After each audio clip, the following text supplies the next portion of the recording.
channel VP SDNP Tuglo kelas 6. Hari ini kita akan belajar mengenai pertama, menjelaskan perubahan kehidupan masyarakat dalam bidang ekonomi. Dan yang kedua, yaitu menjelaskan dampak penemuannya dalam bidang ekonomi. Silakan kamu lihat video pembuatan kertas terlebih dahulu ya. Check this out. Beberapa benda begitu dekat dan lekat dengan keseharian kita. Saat belajar, bermain, menyalurkan hobi, bekerja, dan banyak lagi kegiatan lain. Satu di antara benda itu adalah kertas. Sejak diperkenalkan pertama kali oleh Cai Lun pada era dinasti Han di Tiongkok sekitar abad ke-1 Masehi, hingga berkembang menjadi berbagai jenis bentuk, ukuran, serta fungsinya. Kertas telah menjadi bagian dari kehidupan dan keseharian kita. Meski kerap kita jumpai dan pergunakan, tak semua dari kita mengetahui jika kertas dan produk turunannya bermula dari bibit pohon yang ditanam loh, yang kemudian menjadi batang kayu pada areal yang disebut hutan tanaman industri. Dalam rentang 5 tahun sejak penanaman dilakukan, tiap batang pohonnya telah siap dipanen sebelum kembali lagi ke tahap penanaman kembali, hingga seterusnya siklus ini berlangsung. Di pabrik, batang kayu yang telah dipanen diolah hingga terkelupas bersih. Sementara kulit kayu yang terkelupas tetap bermanfaat karena dijadikan bahan bakar biomasa. Kemudian, kayu tadi dicacah hingga menjadi serpihan atau yang disebut wood chips.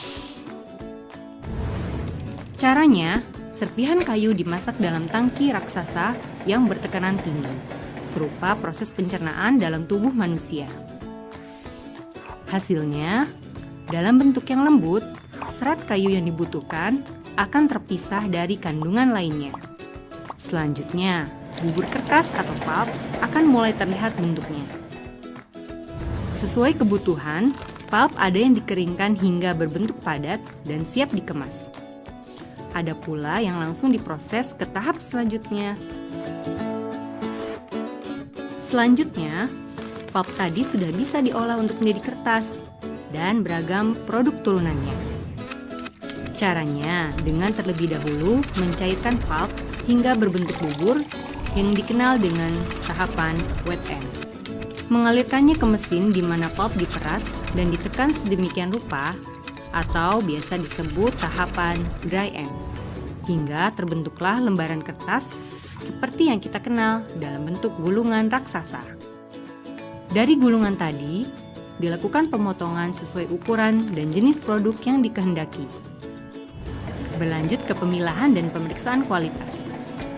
Diakhiri dengan proses pengemasan dan pengiriman ke berbagai tujuan ke seluruh penjuru dunia. Produk kertas dari Indonesia seperti Asia Pulp and Paper telah mengekspor produknya ke lebih dari 120 negara. Kamu tahu nggak kalau Indonesia merupakan salah satu negara penghasil kertas urutan ke-6 di dunia dan 10 dunia untuk pulp. Selain itu, industri pulp dan kertas sendiri telah menjadi gantungan hidup bagi lebih dari 1 juta orang.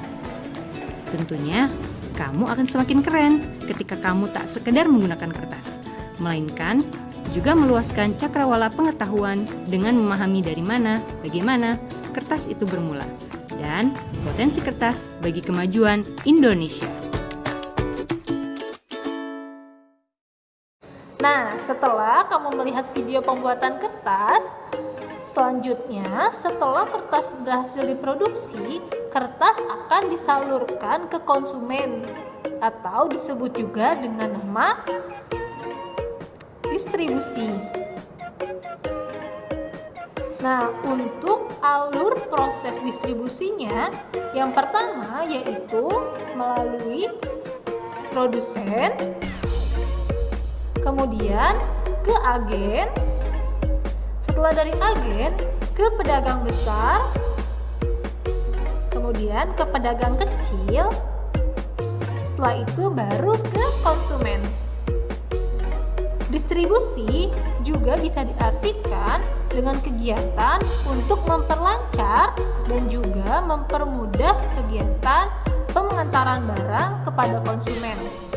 Pada zaman dahulu, para petani mendistribusikan hasil panennya atau paginya hanya ke warga-warga sekitar saja. Tetapi berkat adanya teknologi, petani lebih mudah untuk mendistribusikan hasil panennya ke daerah-daerah yang lebih jauh.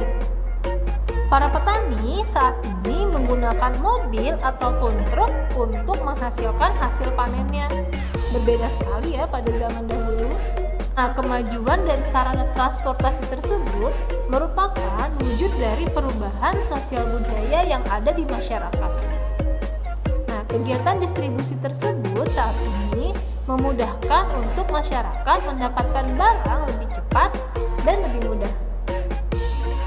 Selain memenuhi pasar dalam negeri, distribusi juga bisa dilakukan untuk pasar luar negeri. Contohnya yaitu kegiatan ekspor maupun impor. Untuk kegiatan ekspor yaitu kegiatan menyalurkan barang dari dalam negeri ke luar negeri. Sementara untuk kegiatan impor, menyalurkan barang dari luar negeri ke dalam negeri. Nah, kegiatan ekspor dan impor ini bisa dilakukan di darat, di laut, maupun di udara, yang digunakan untuk mengirim barang dari suatu negara ke negara yang lain. Alat transportasi yang biasanya sering digunakan dalam kegiatan ekspor maupun impor adalah angkutan laut. Kenapa angkutan laut? Karena angkutan laut memiliki muatan yang lebih banyak atau lebih besar. Contohnya penyaluran barang di udara seperti ini. Dan juga di darat seperti ini. Dan di laut. Setelah tadi kita mengetahui perubahan masyarakat di bidang ekonomi, sekarang kalian harus tahu dampak dari penemuan di bidang ekonomi. Silakan kamu buka buku kamu di halaman 103. Kemudian kamu lihat tabelnya. Di situ terdapat 4 jenis penemuan yang sudah ditemukan saat ini. Yang pertama yaitu mobil. Dampak penemuan mobil dalam bidang ekonomi, contohnya seperti saat ini bisa digunakan untuk transportasi umum seperti angkot, bis, ataupun grab car ataupun go-kart, dan memudahkan mengantarkan orang ke suatu tempat ke tempat yang lainnya. Kemudian yang kedua yaitu handphone. Saat ini handphone sangat berdampak bagi kehidupan khususnya ekonomi, karena saat ini handphone banyak digunakan untuk proses jual beli. Oke, selanjutnya perhatikan gambar yang ketiga dan juga gambar yang keempat. Yang ketiga yaitu gambar mesin jahit, dan yang keempat yaitu gambar kalkulator. Menurut kamu, dampak penemuan mesin jahit dan kalkulator itu apa ya? Silakan kamu kerjakan bersama guru kelasmu dan diskusikan hasil jawabannya. Oke, sekian video pembelajaran hari ini. Miss berharap kalian nanti bisa menjadi penemu-penemu hebat dan menemukan benda-benda yang jauh lebih hebat dari yang sudah ada sekarang. Intinya, tetap belajar dan selalu semangat, serta jangan lupa bahagia. Bye-bye!